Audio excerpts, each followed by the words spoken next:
Age a shower or two Saturday and 24. He's either a child killer or a victim of injustice. Now, this man is ready for the coroner to finally re-examine one of the nation's most controversial murder cases. The question has to be asked, did you kill Leanne Holland? Donald Trump's fury as he's read the manifesto of his would-be assassin. Tonight, a former Secret Service bodyguard reveals why he wishes the gunman was shot dead and not spared. I think that there's probably thousands of other, Cole Thomas Allens out there. We'll tell you which 3 world leaders have been named as predators by the Globe's top human rights campaigner as she visits Australia. And why a Roald Dahl classic is under fire for, wait for it, anti-beard bias. So does the book still have a place in the modern classroom? Good evening, it's great to have you with us. Graeme Stafford is either a child killer or himself the victim of an enormous miscarriage of justice. He spent 14 years in jail for killing his girlfriend's 12-year-old sister, Leanne Holland, near Brisbane back in the 80s. But the twists and turns in this case are incredible. Stafford's conviction was quashed on appeal, but he's never been retried and police still think he's a suspect. Now, after a long campaign, the coroner has agreed to reopen the investigation. It's a move that Stafford hopes will clear his name. He's speaking exclusively to Matt Johnston. There have been so many lies told about this case, told about myself, Leanne. 35 years is a long time to be branded a killer. This has been one of the most contested cases in Queensland's history, where the murder victim is a 12-year-old girl. Graeme Stafford was the man police and a jury said committed the horrific crime. The question has to be asked, did you kill Leanne Holland? Redbank Plains, Queensland, September 1991. You gotta ring someone. The body of a 12-year-old girl is found bludgeoned in bushland. It's Leanne Holland, missing from Goodna. A few days later, police arrest and charge then 28-year-old Graeme Stafford with murder. You were in a relationship with Leanne's sister. What do you remember about Leanne? She was a good kid. She had a lot of freedom. She had a lot of friends and she liked to dance. We took her to Kylie Minogue. Leanne had Kylie's curls and the day she died wanted to bleach them. She was home alone with Graeme Stafford. There was a little confusion as to, I think her father thought that I was saying I would do it. I wouldn't have a clue how to do it. Where did that confusion come from? I think she rang her father to speak on the phone regarding doing AA. That would become a crucial piece of police evidence. What do you remember as your last interaction with Leanne? Did she say anything to you? She said she was going down the shops and I heard her go down the stairs. That was the last I saw of her. Some neighbours said they saw Leanne later that same day after she'd left to go to the shops. But on the police case, she never left that house alive. Detectives claim Graeme Stafford had killed her, carried her body down those front steps and hidden it in his car. Forensic scientists found Leanne's blood in the boot. There was a maggot too, the same age as those on Leanne's body. It took a jury just a few hours to find Stafford guilty. He was jailed, then released on parole after 14 years. There were several failed appeals amid claims of flawed evidence. Then, Christmas Eve, 2009. In a 2-to-1 majority verdict, one judge acquitted Mr. Stafford, the other 2 ordered a retrial. A miscarriage of justice launched an unprecedented criminal probe. Police have reopened the case of Leanne Holland, searching the backyard of her old family home west of Brisbane. The original investigation and evidence re-investigated. But they did spend some time in the bathroom where blood was found. After 2 years, police have closed the case without a conviction. There is not a scintilla of evidence that identifies any other person involved in this investigation. There is significant new admissible evidence in support of Graeme Stafford's guilt for this crime. It is in the public interest to again prosecute the matter. New forensic testing claimed Leanne Holland or someone else was in the process of spreading peroxide through her hair when she was fatally assaulted in the bathroom. There was only one suspect. 16 people that it looked at, 15 of them were ruled out. You were the only person that report said could have killed Leanne Holland. So I suppose the question has to be asked, did you kill Leanne Holland? No, I didn't. Hand on heart, I did not kill Leanne Holland. Stafford never faced a retrial. He's already served his sentence. The report is contested, was never tested in court, and remains heavily redacted. Few people know what's contained in its 500 pages, not even the man it all but convicted again. I'm in limbo. No, they've quashed my conviction, but there are still plenty of people that want to point the finger. This is the bushland where Leanne's body was found. But if Graeme Stafford didn't do it, who did? His supporters do have another suspect, a pedophile who lived in Leanne's neighbourhood. We can't identify him because that would identify his victim, his own daughter. She believes her dad is Leanne's killer. And in the early 90s, he was also a police informant. You believe you were framed by police? Absolutely. And why they would do that? To get a conviction. It is one of many conspiracies police ruled out 13 years ago, but Queensland's acting state coroner, under pressure from an investigative podcaster, has just reopened the case to examine it and other theories, including a cover-up. Does the service stand by that review and its finding? Look, that's a matter for the state coroner, and just things will be examined in the full light of day as they should be. Leanne's family calls the development incredibly distressing. Do you ever think about them now? I do, yeah, I do. I feel terrible that they're having to go through this, but I didn't do it. I didn't kill Leanne, so what choice is there but to, continue to push for this? Yeah, Matt Johnson reporting there. Now to the US, where President Donald Trump has lashed out during a TV interview about the shooting at the White House Correspondents' Dinner. He was being read part of the manifesto written by gunman Cole Thomas Allen, who tried to charge into the event with 2 guns before being arrested. The rambling document was sent to family members 10 minutes before the attack. Parts of it were put to the president by our CBS colleague, Norah O'Donnell. He writes this, quote, "Administration officials, they are targets." And he also wrote this, "I am no longer willing to permit a pedophile, rapist, and traitor to coat my hands with his crimes." What's your reaction to that? Well, I was waiting for you to read that because I knew you would, because you're horrible people, horrible people. Yeah, he did write that. I'm not a rapist. I didn't rape anybody. Do you think he was referring to you? Excuse me. I'm not a pedophile. You read that crap from some sick person. Michael Matranga is a former Secret Service agent and he joins us from Texas.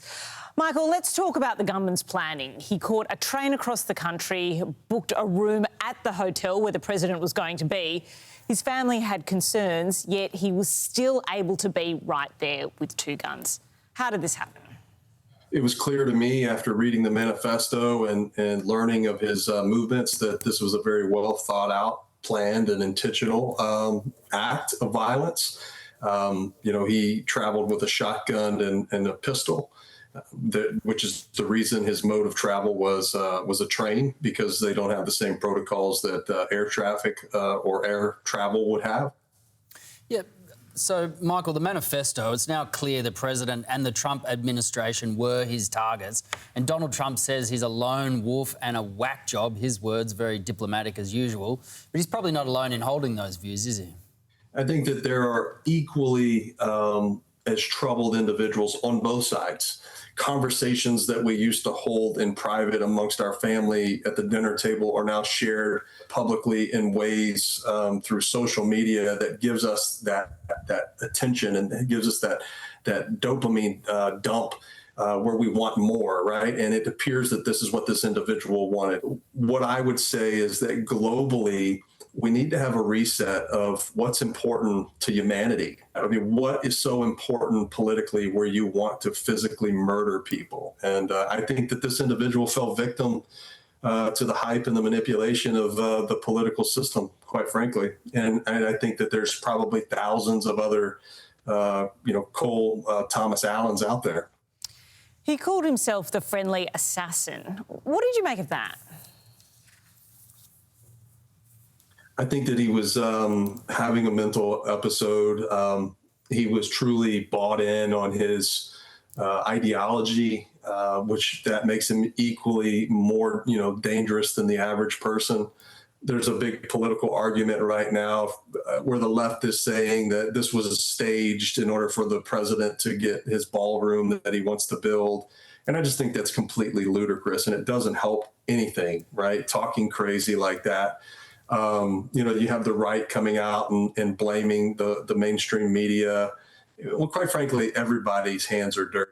Well, Allen makes it clear that he expected to die unless, as he put it, the Secret Service is astoundingly incompetent. So, given that there was a shootout, how is he alive?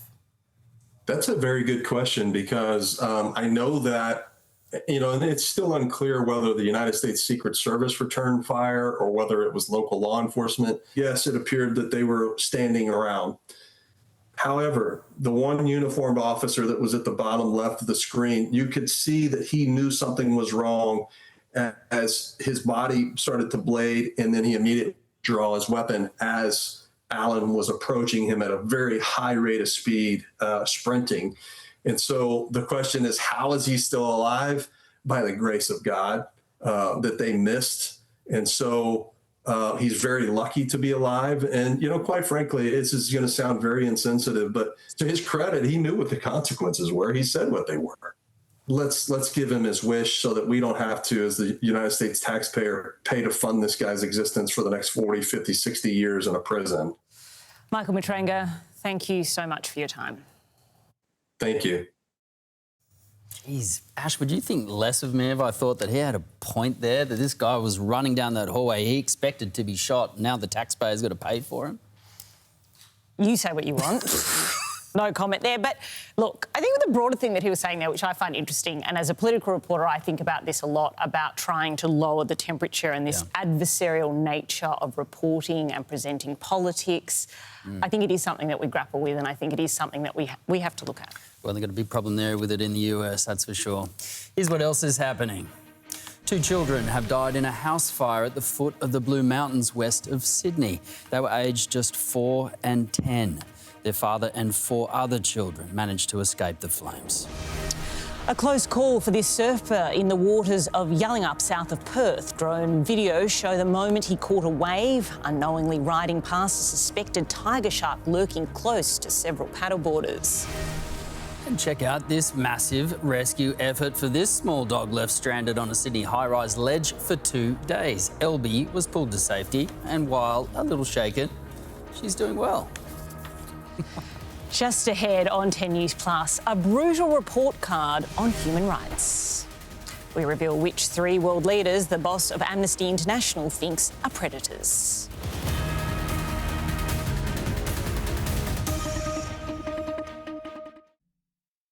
When your dog's healthy on the inside, it shows. Take a closer look. Those eyes, that energy. Purina One helps support their healthy gut microbiome for visible health from the inside out. Purina One. With whole RSPCA approved chicken at an Aldi price of just $3.99 a kilo, it can be Sunday every day. Sundays. Aldi. Good different. Go Harvey Norman. Get a 10-year warranty plus save 10% on selected AEG kitchen appliances. Save over $170 on this AEG steam bake oven. Save $150 on this induction cooktop and save $170 on this AEG freestanding dishwasher. Best prices at Harvey Norman now. When your child is in pain, you feel it as if it's your own. You bring back their smile. We'll do the up to 8-hour relief for fever and 8 pains. That's also gentle on little stomachs. Nurofen. Leave the fever and 8 pains to us. Primo bacon, far beyond flavour. Quality ingredients, traditionally smoked and cured. There's good, there's great, and then there is primo.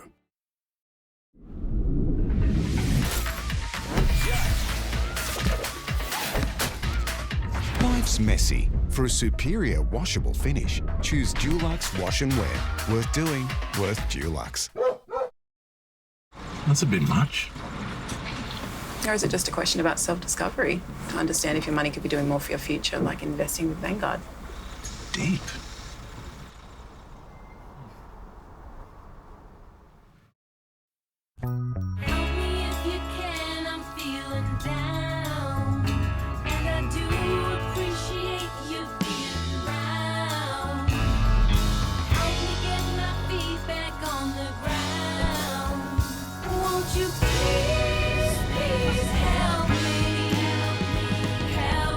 We've helped Australians for 100 years.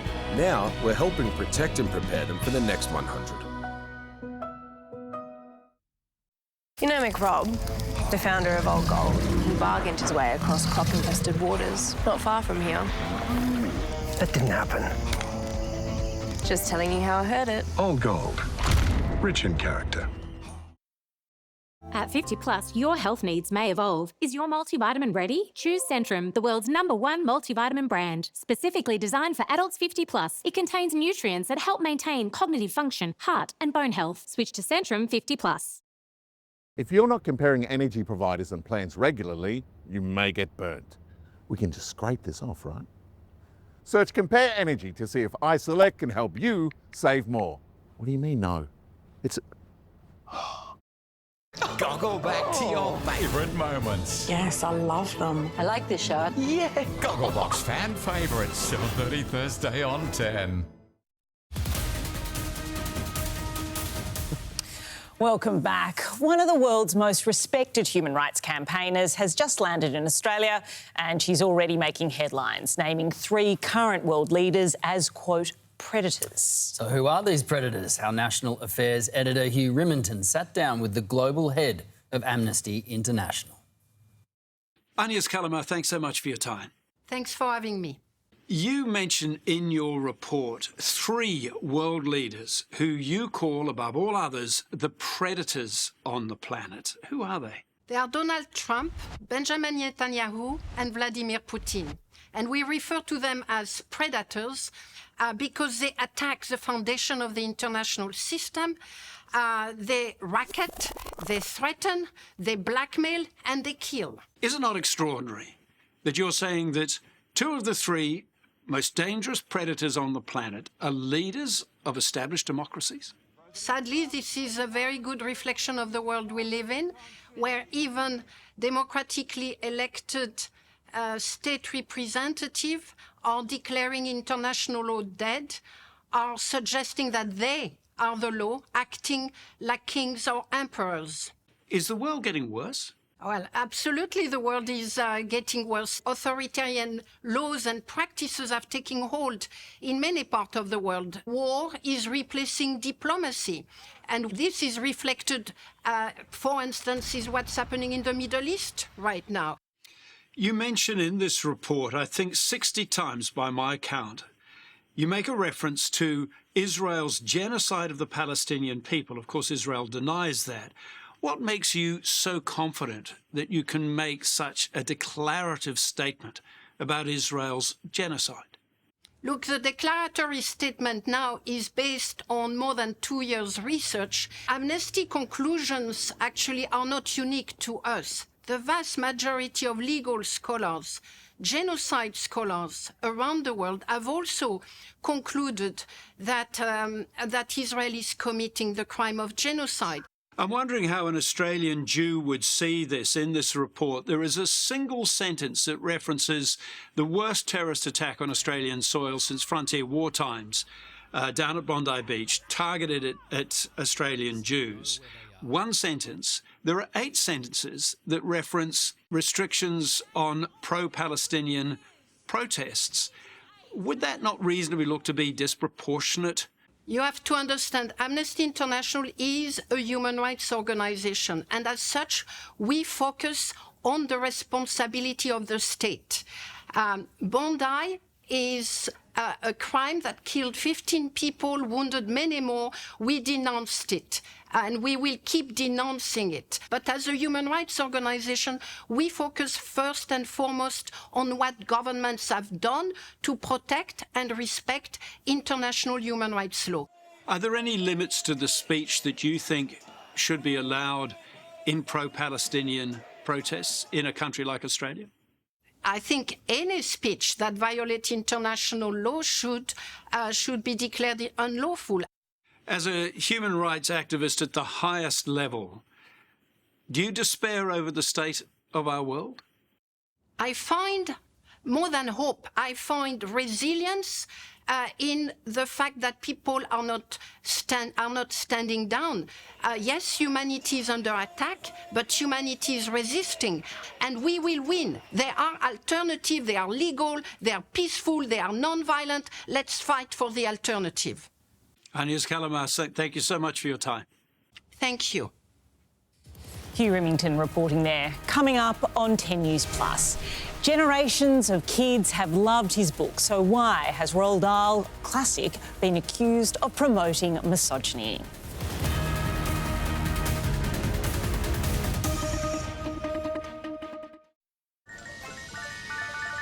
I'm just going for a break.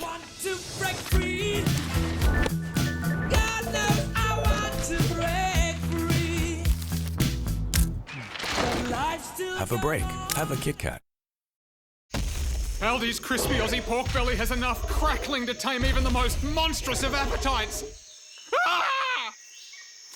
Now at an Aldi price of only $16.99 per kilo. Aldi, good different. You could go to great lengths to fill the room with fragrance, or try Airwick plug-ins for an incredible long-lasting fragrance experience for up to 120 days. Now fragrance infused with 2 times more essential oils. Now that's a breath of fresh Airwick.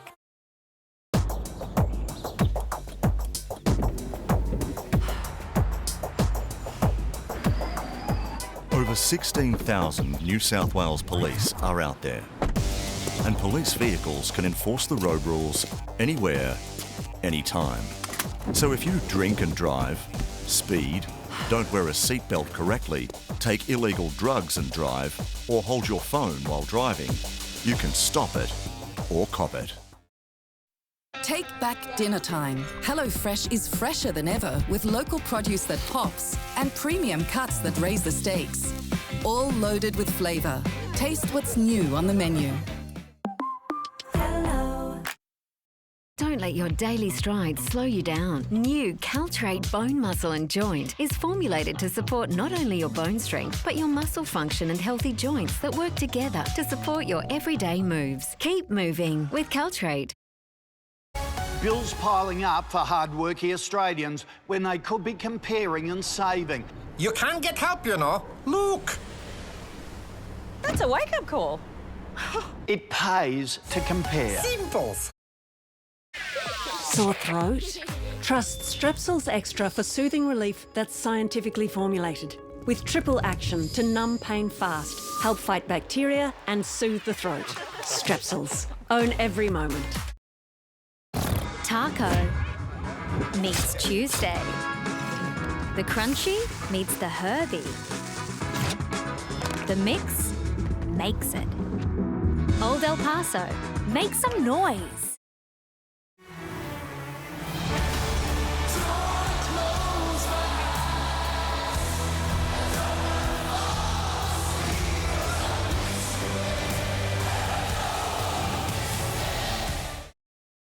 What is the most powerful word?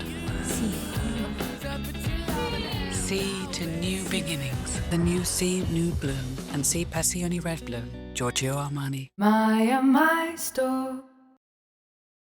Have You Been Paying Attention is back. This is exciting. And next Monday, guests Kitty, Pete and Anne join Ed and Sam for a brand new season on 10. You're at 10 News Plus. Well, his books have brought a dose of cheeky revoltingness to generations of children. But now a Roald Dahl classic, The Twits, has caught the critical eye of an Australian academic who says it encourages misogyny an anti-beard bias. So, does the book still have a place in schools? We sent Rory Campbell to investigate. The wondrous worlds Roald Dahl created have captivated readers for generations. I really loved his books. He was like one of my favourite authors when I was little. I loved it back in the day, like seeing it in primary school and everything. That was good. Imagination ruling over reality on a shelf full of classics: Matilda, The Witches, Charlie and the Chocolate Factory, and The Twits. I think there can still be value in the old books. But now, The Twits in particular has caught the critical eye of an academic. Writing in the Australian Journal of Language and Literacy, primary school teacher and uni lecturer Dr. Melly Green criticises the way Mr. Twit's beard is used to paint him as a grubby, dodgy, horrible old man, decrying Dahl's representation as vulgarity, mockery and moral judgment, encouraging readers to associate bearded men with suspicion and distrust. She's also unhappy with the way Mrs. Twit's cranky character is continually called ugly, a hag and a cow. Verbal abuse, coercive control and humiliation are trivialised through slapstick, reinforcing misogynistic and appearance-based stereotypes. Oh, it's a kid's book at the end of the day, isn't it? Like, I don't know, every author's probably got their prejudices and it works into their writing. Who cares? We ought not to try and present everything to them as being perfect, because it simply isn't. There's a lot of making things terribly black and white, and for most children in their world, their life is not black and white. And so it helps them understand who they are in relation to these characters and situations. The Twits is on the primary school curriculum in some states and read in classrooms across the country. Dr. Green hasn't called for it to be removed, but says educators should look far wider than just Roald Dahl. But I think that really misunderstands Dahl's work, and it misunderstands the intelligence of the young reader. They're not sort of sitting there passively engaging and accepting cruelty. As they read, they're making decisions themselves. Some of Dahl's representations of people are really, really dated. I don't think that there's room in the current Australian curriculum for Dahl, except for perhaps a short sidestep. Roald Dahl wrote 43 books which have sold more than 250 million copies. He died 36 years ago. He knew he was pushing the line when he created some of his characters. Well, there's nothing more boring than a totally good person.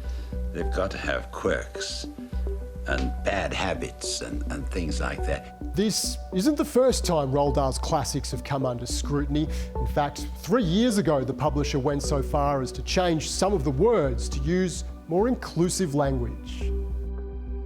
Now, 2 versions of the books are sold, one with the original words, the other updated, still capturing those imaginations all these years later.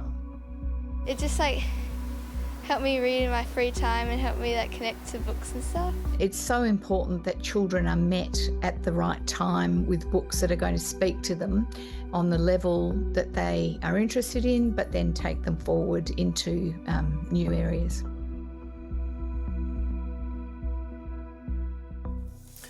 Ash, correct me if I'm wrong, because I think you've got the box set, but I think Dr. Melly's missing the point there, because in the Twits, this is from memory, but doesn't it say a person who has good thoughts can never be ugly because those good thoughts shine out of their face like a sunbeam and they will always look lovely? Look, I'm not a Twit expert, but I just think the characters in Roald Dahl, they're so imaginative, they just excite children. That's my personal opinion. Yeah. Well, that's 10 News Plus for this Monday. We'll be back at 6 p.m. tomorrow. Thanks for your company. And the late news is at 9:49 tonight.